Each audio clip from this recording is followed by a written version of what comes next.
asunto medular, mi querido Misael García, antes de comenzar a tocar otras aristas, decía el gobernador, o dijo el gobernador en esta semana, que justamente se habría que revisar el proceso de las elecciones porque para él influyó, por supuesto, el narcotráfico en este proceso. Pero antes de ver si influyó o no, y antes de descartar,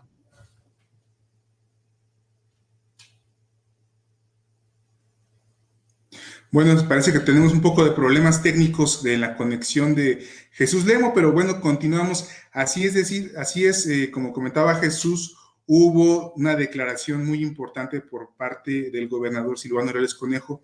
Él se mantuvo supuestamente 3 meses fuera de cualquier declaración mediática. Sin embargo, lo que se vio aquí en el gobierno, en el Michoacán, fue que el gobierno del estado de Michoacán, pues, se encontraba a través de sus diferentes funcionarios presionando precisamente a los empleados, a todo el personal de la estructura, obligándolos a generar listados de gente que pudiera votar en favor del candidato de Silvano Aureoles, Carlos Herrera Tello. Tenemos testimonios de funcionarios que les obligaban a crear hasta 20 cuentas de Facebook para que todos los días en su horario laboral, usando herramientas del gobierno del estado, recursos del pueblo de Michoacán, pues tuvieran que seguir a la página de Facebook de Carlos Herrera Tello, le dieran me gusta, comentaran, compartieran. Esto es nada más la punta del iceberg. También hay que recordar que hubo una serie de denuncias durante todo el periodo de campaña, y haciendo paréntesis, la campaña que hizo Carlos Herrera Tello fue de 60 días, mientras que la campaña que realizó el candidato de Morena PT fue de solamente la mitad, y como colofón, pues precisamente en la mitad del tiempo, Alfredo Ramírez Bedoya recorrió el doble de municipios, un poquito más todavía de los que recorrió Carlos Herrera Tello, porque pues finalmente buscaban ganar a través de la coacción del voto, porque se encontraban con una situación de que a través de las dádivas, como se denunció por parte del presidente estatal de Morena, Raúl Morón Orozco, utilizaban programas de gobierno como el programa Palabra de Mujer. Se denunció que había hasta 46 millones de pesos que se estaban desviando del gobierno del estado a través del programa Palabra de Mujer para coaccionar el voto. Y bueno, Jesús, pues comentaba así una serie de situaciones que comenzaron a darse, pero todo se desencadena, pareciera. El mismo Carlos Herrera Tello, pues lo vemos en sus redes sociales, él está aceptando la derrota y sale ahora Silvano solo, pero nadie que lo secunde a hacer declaraciones. Exactamente, lo que Silvano trae es que no quiere perder, por supuesto, es un mal perdedor, Silvano Aureoles, y ahora le echa la culpa al narcotráfico de su derrota, cuando justamente él ha sido un gran beneficiario del narcotráfico y él ha sido un gran beneficiario de la intervención del narcotráfico en elecciones, ¿sí? Que hay que recalcar también y ser muy precisos en ese sentido. En estas elecciones, aun cuando hubo manifestaciones del narcotráfico en algunas regiones y de manera aislada, pues no influyeron de manera importante en la decisión de los michoacanos que optaron por una opción política que se les presentó muy favorable. Hasta ahí. Lo que ha dicho el Silvano, dice que hubo una intervención del narcotráfico para que se diera el voto masivo hacia determinado partido. No dice a quién, pero seguramente habla de Morena, pero sin duda alguna, si nos basamos a las estadísticas, entonces Silvano estaría hablando de que los grupos del narcotráfico en Michoacán pues favorecieron grandemente a la alianza del PAN-PRD-PRI, porque fue, como ya lo señalaste tú al principio, mi querido Misael, fue la que se llevó prácticamente la mayoría de las ¿cómo se llaman? De las diputaciones federales, diputaciones locales en el estado de Michoacán.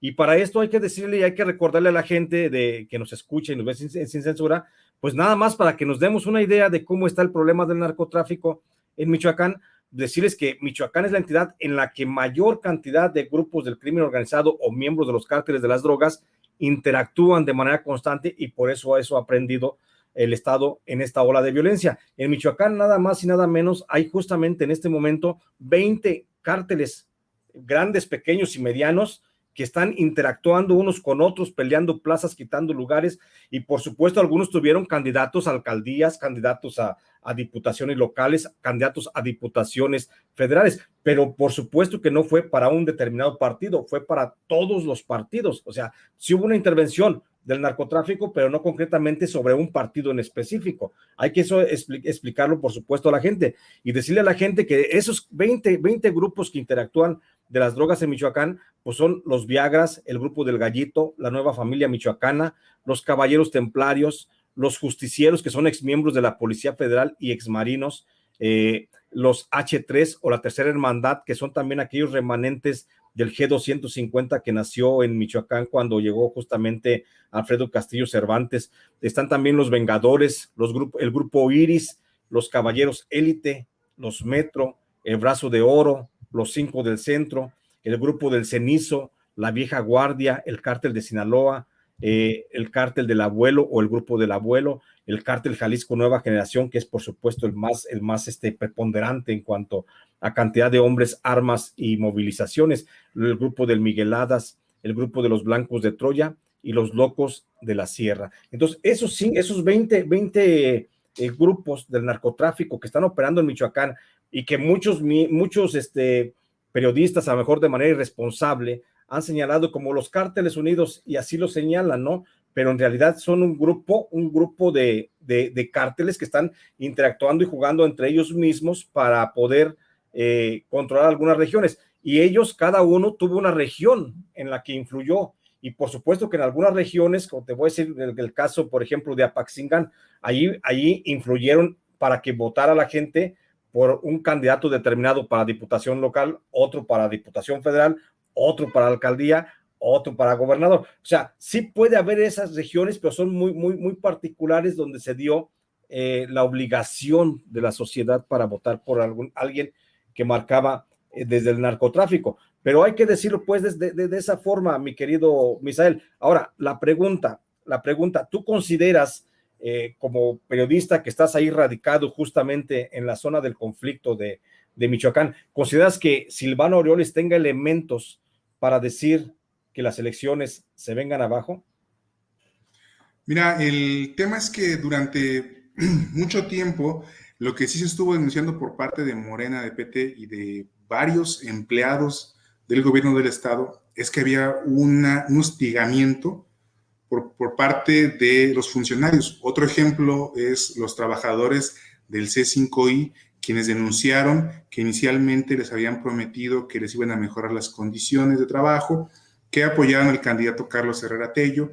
Después, al ver que no había reacciones, precisamente como de palabras de ellos, decían que los empezaron a obligar a que entregaran su copia de su credencial para enlistarlos. Como no había avance, llegaron a ofrecerles que les iban a dar prioridad en la vacunación contra el COVID. Y todavía más allá de eso, se habla de que atrás, a la vuelta de las oficinas del C5I, se puso una casa en operación para pagarles a todos aquellos que votaran en favor de Carlos Herrera Tello. Es decir, a este nivel se estuvieron utilizando la infraestructura, tanto física como de recursos humanos del gobierno del estado, para operar esta elección. Por parte de la Secretaría de Salud también existen denuncias anónimas de directores de diferentes hospitales en los cuales la Secretaría de Salud no nada más les estaba enviando información constante de todas las actividades del candidato de Silvano Aureoles Conejo, PRI, PAN, PRD, sino que también les exigía que entregaran el 10% de su salario para aportar, para apoyar a la campaña. Entonces, eso es crimen organizado, ¿no? Cuando tienes una estructura, cuando estás utilizando no nada más una persona, sino diferentes para generar el beneficio con actividades ilegales para un cierto fin ilícito, pues es una estructura que se le conoce como crimen organizado. Pero además de esto, se coaccionaba el voto con diferentes gremios sindicales, no nada más de la parte de la Secretaría de Salud, sino también hubo denuncias por parte de sindicatos del Colegio de Bachilleres del Estado de Michoacán.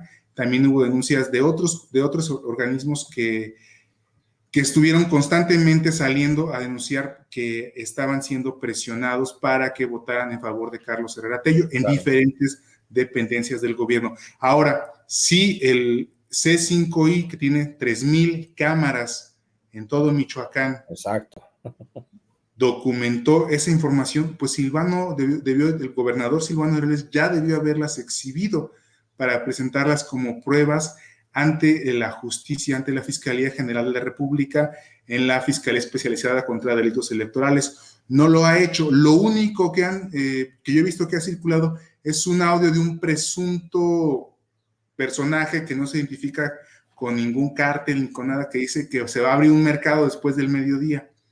Situación que cualquiera puede grabar. Entonces tenían toda esa capacidad. Imagínate, tienes a no sé cuántos miles de policías desplegados. Pues toda la fuerza del Estado. La fuerza policial. Y tienes también todas las cámaras de seguridad. Tienes también elementos de la Fiscalía General de Justicia del Estado. Y aún así no tienen elementos. Bueno, pues entonces alguien aquí está mintiendo, Jesús. Y lo más importante es que si tú ves el proceso mediático que se estuvo dando después del 6 de junio, pues hubo un silencio total. Carlos Herrera Tello, con su silencio del 6 de junio, aceptó la derrota, sabía que no lo habían logrado, y después empezaron a salir los abogados del PRI, los abogados del PAN y el abogado del PRD a decir que había algunas irregularidades y que iban a pedir que se revisara, pero no tuvieron ese punch, la desesperación que hemos visto que ha tenido nuestro gobernador, pues lo ha orillado a tener que ir a pagar espacios a nivel nacional, sí, para poder colocar un tema sin fundamentos. Y lo más lamentable, por ejemplo, es que el mismo entrevistador, Ciro Gómez Leiva, le dio el espacio para hacer una entrevista donde habló de una presunta intervención del crimen organizado para favorecer a Morena, pero no le recordó que hay un video que al gobernador lo vincula con el crimen organizado, que el mismo Ciro Gómez Leiva se encargó de difundirlo a nivel nacional. Es un video que le ha dado la vuelta a Michoacán y pues que la gente ya ha despertado. No ha habido ninguna duda en que la gente sí se vio presionada por muchos lados, pero al final votó libremente. Claro, claro, al final votó libremente y a final de cuentas, hoy Michoacán tiene un gobernador electo con un respaldo popular como hacía mucho no lo veíamos, porque ni Silvano, cuando ganó justamente en las regiones controladas por el narco y con la verdadera ayuda del narcotráfico, ni en aquel tiempo Silvano se acercó a los niveles de popularidad con los que llega este gobernador electo Ramírez Bedoya. Entonces creo que Silvano está hablando desde el fondo de su odio, desde su corazón. Y aquí viene lo que te quiero preguntar enseguida, mi querido